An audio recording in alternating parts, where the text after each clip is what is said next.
every culture on earth has its own mythology and stories that are built around it. Things like the staff that was used with spinning. This would be tucked into the belt or into a special belt and carried.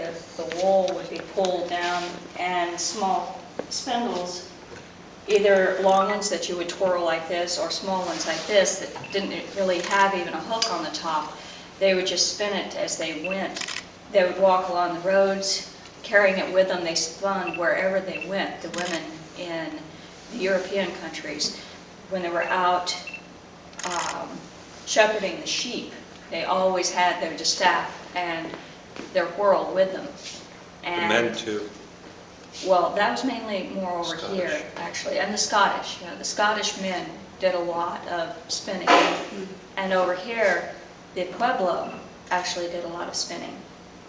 But the distaff was mainly found more in European countries, and it was the symbol over there of affluence and stability, the distaff, because when any culture got to the place to where they could begin spinning, it showed that they were calm, they were not in a warlike state, and they could begin things that were more about beauty and warmth for the family, and a lot went into it. So in different cultures, each one would have their own stories behind it. The Norse had their stories of the gods that gave them the knowledge of spinning. And in all of these, there's kind of a common thread through them of it was associated with the sun. It would be associated in a lot of cultures with the spider. And over here, you find that in the Navajo cultures, that their stories say that it was given to them by Spider Woman, the knowledge. The anthropologists come along and they say that the Navajo got their knowledge from the Pueblo. The Navajo said that they've always had it. And I have a tendency to believe them more than anthropologists who come along and dig up skeletons and say that they know where their knowledge came from. The Pueblo spun cotton. And before the Spanish came along, it was actually the men who did the spinning. And the men did the spinning, they did knitting, and they tended the gardens and did the hunting. The men would spin and they would weave on the upright looms. The women spun fine thread and did weaving on belt looms, the small waist looms that they attach about that wide, and they did the hide tanning. So when the Spaniards came along, they completely restructured the culture and started forcing the men to do other jobs, which separated it out, and then the women had to take over the weaving process.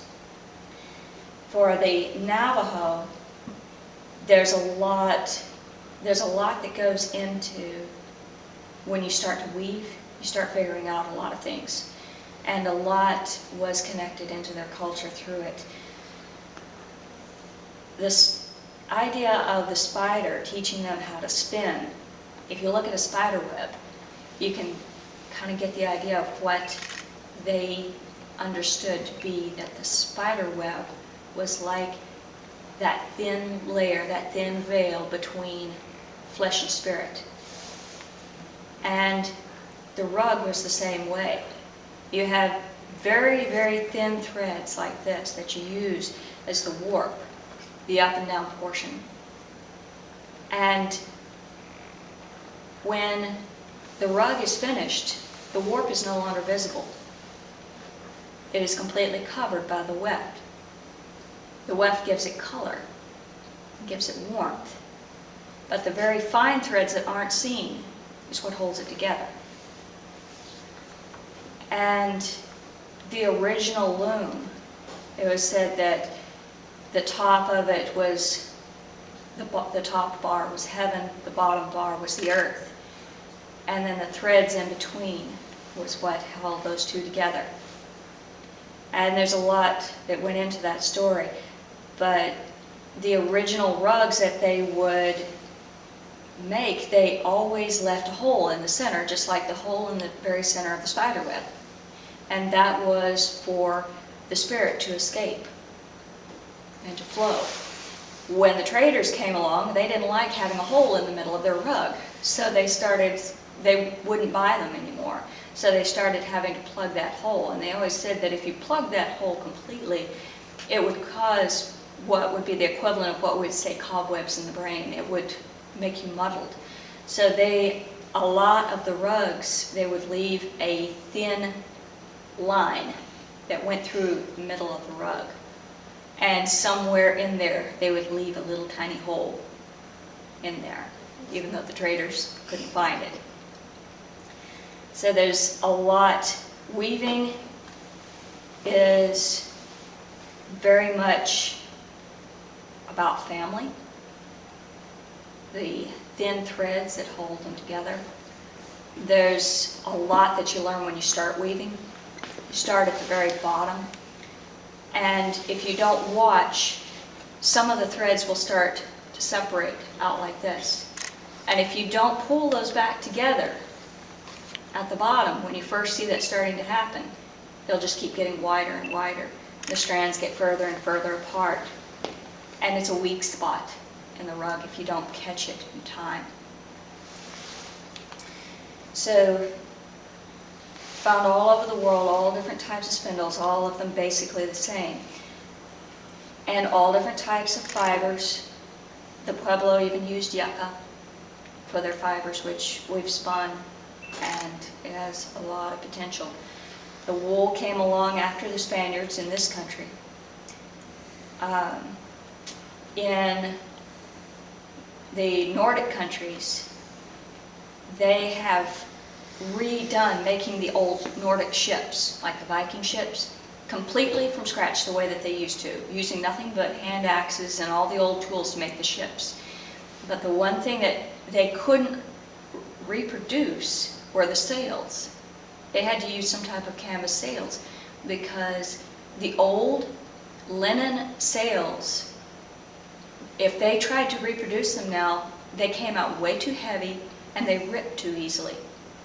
And they said they could not even reproduce the super fine, strong threads that the women used to make on their spindles. So this right here would be more of a European style. This right here is now called a Navajo spindle, but it would actually, you'll find this in Scotland. These were mainly used on the leg, and they would just be spun, and the threads would slide over the top, twisting. This, you would set on the floor a few inches up, and it would be rolled on the knee, down the leg, pull back. And the type of wool that the Navajos use, it's actually fairly short and a little bit coarse. The Navajo Churros was a breed that came in with Cortez up through Mexico. They came in after the Gulf Coast sheep, which is what this is. And the Gulf Coast sheep, of course, they were in the eastern regions in Florida and Mississippi, all of the swamplands in the south. And they have a fairly long, nice fleece. The way that the Navajos spin, it's different from the way people use the drop spindle. And what they end up coming out with is a very springy thread. It has a lot of spring to it. And this allows them to spin those large rugs without it pulling in the sides too much, like you would with the way that most people spin on a drop spindle or spinning wheel. Spinning wheel didn't come along till way later. Originally, cards were made with burrs. There was a special type of burr that grew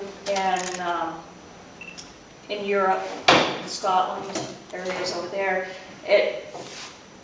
I think it became known as a wool burr or something, I forget exactly the name, but they were actually collected and sold because they would just take their board and drill a whole bunch of holes through it, take the head of the burr and slide it through the hole, and then tie them all together on the back. And they were just right. And the type of wool that came off of those was actually a whole lot finer than what you can get with these wire cards. But this is what's used now and mainly used by the Navajo. They still use this type. What most people like to use now, most of the modern spinners, are wool combs. And this is a pair that I made. The ones that you buy are a whole lot nicer, but they're a whole lot more expensive. Everything in the wool world has gone way up. So these will be clamped down, and then, oh, I forgot to bring a little shell. Then the wool will be combed out several times, back and forth, transferred back and forth to each comb. And then you can either just pull it out up to a long rolag, or you have a little bone or a shell or something with a hole poked through it, and you pull it through that hole gradually until you have one long, solid rolag. And that's really nice for spinning because you can just keep going, and you can get yards and yards out of that one. With the carding, you end up with short rolags. Different people do it differently. The Navajo usually just pack the card with just plain wool that hasn't been pulled apart. I've seen a guy out of Scotland do it, that he pulls all the wool fiber apart. And by doing this, it gets a lot of the junk out of the wool. One thing with modern spinners is that they hate any kind of junk in the wool. And so a lot of them won't even buy wool that hasn't been coated, had a coat put on the sheep all year long, so that it won't get any junk in it. But for the Navajo, they couldn't do that. And so with theirs, they didn't even wash it a lot of times. They would lay it out in the sun on the sand, and the sun would heat up the lanolin in the wool. The sand would blow into the wool and soak up the lanolin. And then they would just do this and get the sand out of it. A lot of times, depending on the type of soap that you use, it can make the wool coarse. Some people will add a little bit of baby oil to it and rub it around once they've gotten all the junk out of it. It makes it really nice, makes it flow very smoothly. Some people just hook it on the front tips, or just pack the whole thing. There's a million different ways. As many different cultures around the world as you can find, there are ways of doing that. So for this, you're just going to start out and you hold it steady with the one paddle resting firmly on your wrist, because a lot of people, they'll get their fingers caught in the barbs when they're first starting. And you just start combing it. And if there's a lot of second cuts in it, which this one was, because this one happened, I cut it with an electric clipper, and you end up with a lot of second cuts in it. That's the little balls when you go through, and then you have to go through again to get the second cutting. When you use hand shears, you don't end up with that. It's a clean, very clean cut. Very few people know how to use hand shears anymore. But there are still a few people who they do that because it comes out with a lot finer of a wool. So once you have both of them combed out pretty good, there's several different ways of doing this too. transfer it. At this point, there's two different ways. If you roll it this way, you'll end up with woolen, I believe is what it's called, Thicker. which is a thicker, warmer, but more fuzzy yarn. If you roll Weaker. it this way, It's weaker, isn't it? Or is it the other way that's Um, weaker? It's thicker, but it's weaker, and the It's- other way is thinner yeah, and cooler, but but it's it's stronger. If you roll it this way, you're rolling it with the length of the fiber, and what you end up with is something similar to what comes off these combs. All the fibers are in length this way, and that's called worsted. It comes out a very smooth, thin, and yarn that's what you would use for things like men's suits, because it makes a really fine thread. So when you roll this up,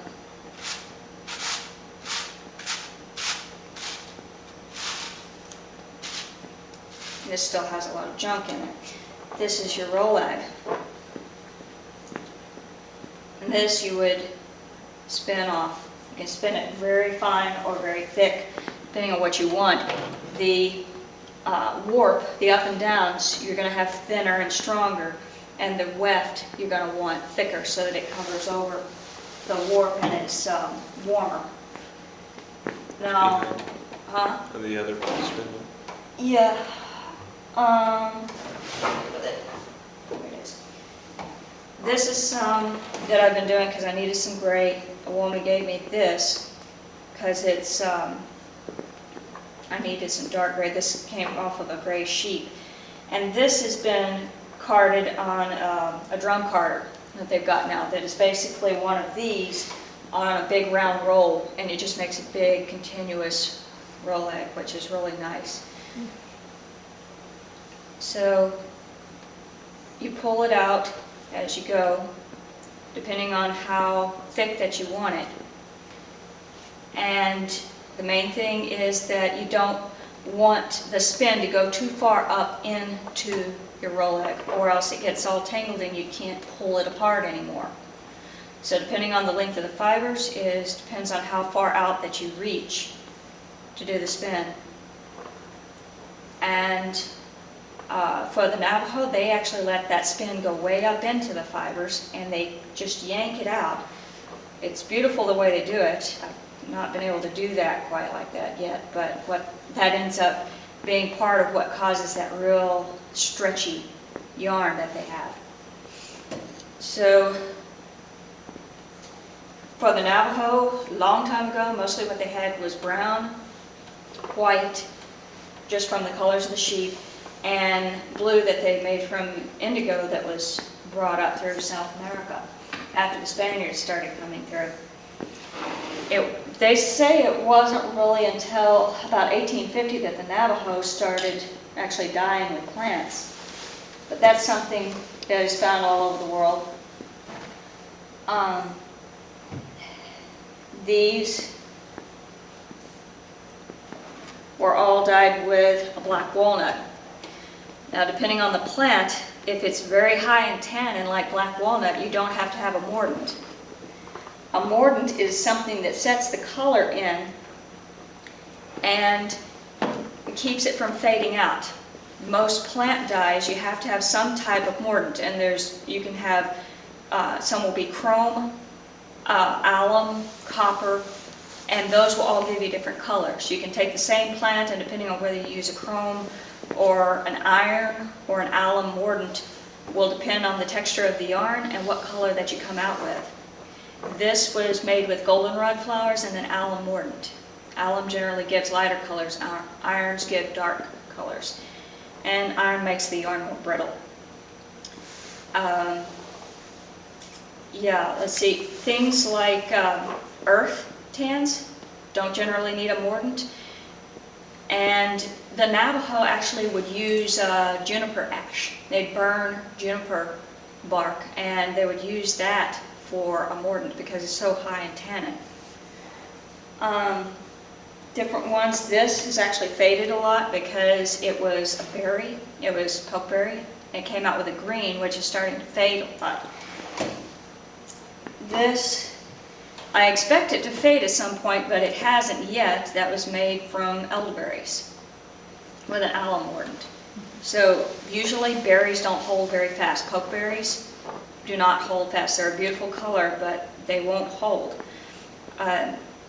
Red dye was gotten mostly from either madder or cochineal, which is, you see that little white fuzz that grows on cactus? If you dig down in there, there's a little bitty red bug that produces a really good dye, and it doesn't need a mordant either. That's what the redcoats used to make their red coats out of, actually.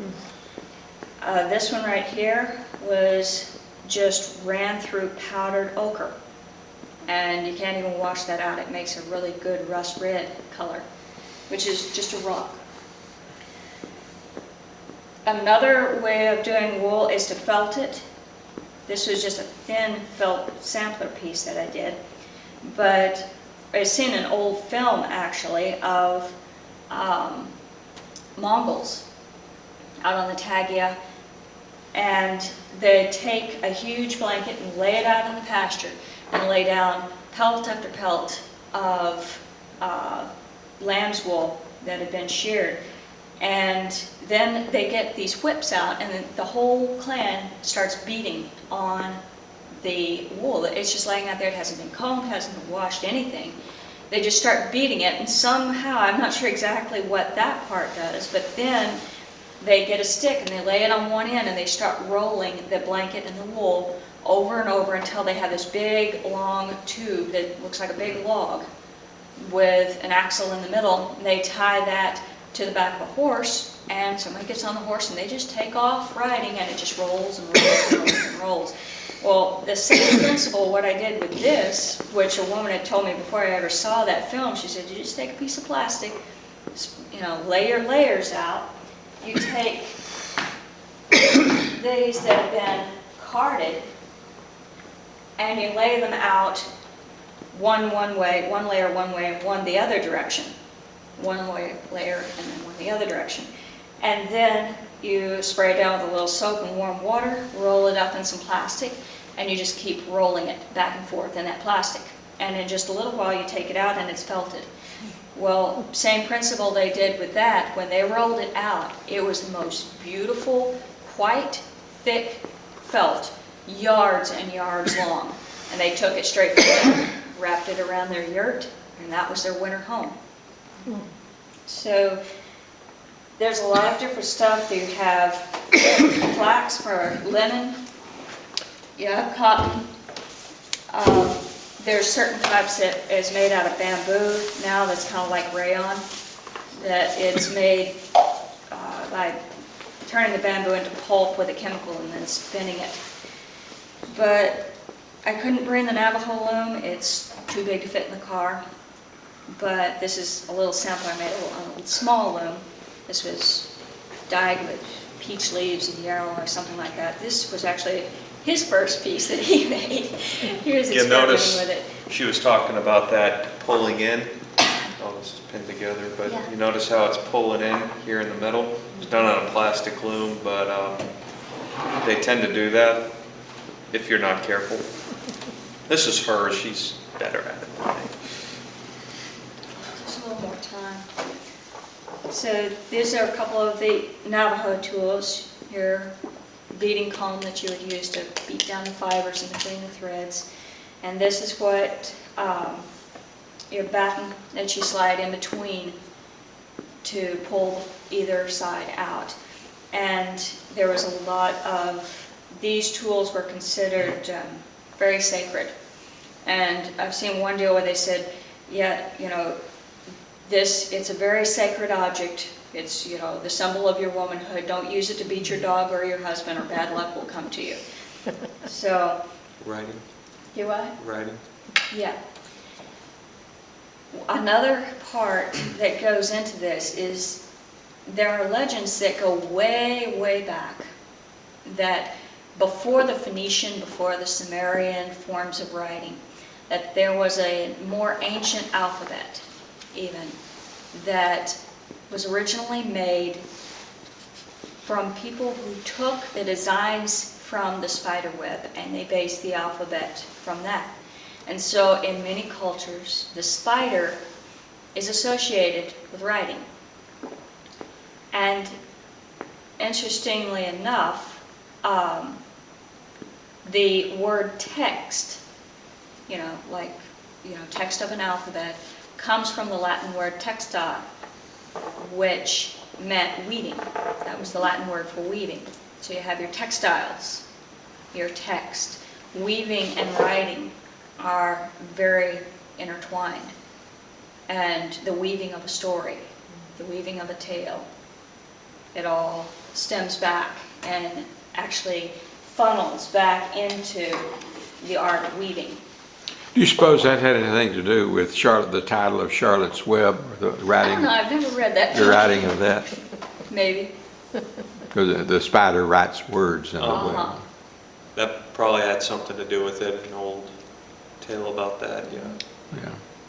There's a lot of old tales, there's a lot of tales in the Grimm's fairy tales and way, way back that go into it. So it's a very important art. There's a whole nother art that when you're through with the material is called fullering.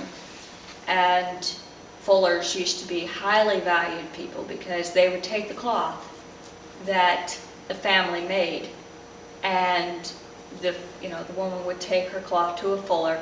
It may take 3 months before she got it back, but when she did, this piece of woven material like this would be a solid piece of material.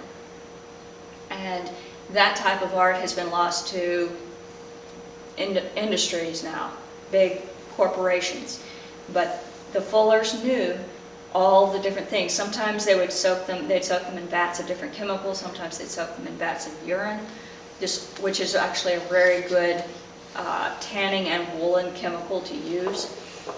But then there was different ways that they would use, different types of brushes that they would either rub over it to fluff it up and give it a warm and solid appearance, or huge, heavy, flat, smooth stones that they would press down on it and rub and rub and rub until they came out with satin. So that's a whole nother art that's been lost, is fullering. There's a lot that goes into the art of weaving, and it connects into a lot of stuff in our life. So it's a good skill to learn. You want to play with the spindle? Do I want to play with it? Mm-hmm. I'll try. When we were in, Be very therapeutic. I guess Utah, Arizona there, we were on the Navajo reservation there, and we went to Spider Rock. You ready? And I don't know if you've ever been there or not, but it's a huge, it sits at the base, of course, and it's a huge rock that just goes straight up. So that's where the Navajo women met Spider Woman that come down. It's really interesting. Because you gave it a little bit of But twist. you could grab take a over walk around where here, you're higher, here, you're about here. about, I don't know,